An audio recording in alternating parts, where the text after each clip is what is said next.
So yan po, no. Ka-upload lang ng isang video ko. Halos hindi ako makatayo dito sa kinukuhanan kong video kasi ang lakas ng hangin. Hanggang ngayon, malakas pa din. So, anong balita po sa ibang lugar?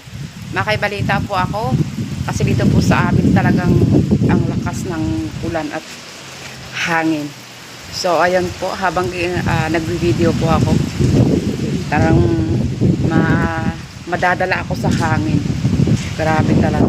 So, dyan po yan, yung Mount Kulot. Hindi po yan makikita sa sobrang pagi, sa sobrang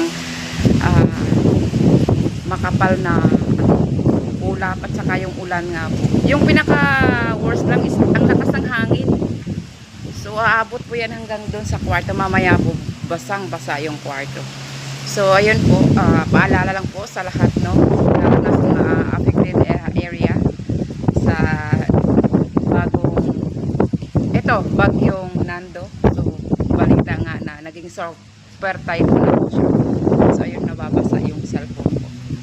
So, kinukuhanan ko po ito ng video kasi gusto ko pong ipaalam din sa lahat na maging maingat po. Lalo na po sa tabing dagat, sa ilog, sapa, o ano pa man dyan. Basta mag-iingat po tayo.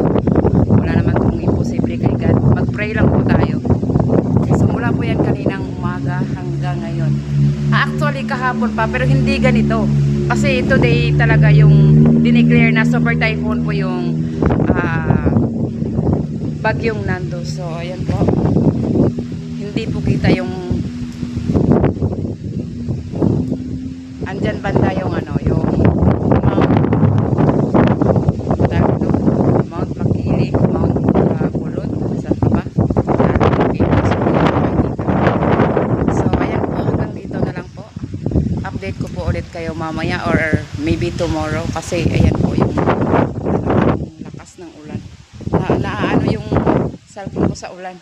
Ayan, hanggang sa kwarto po yan. Napasok na po yung tubig o yung ulan po kasi ang lakas ng hangin.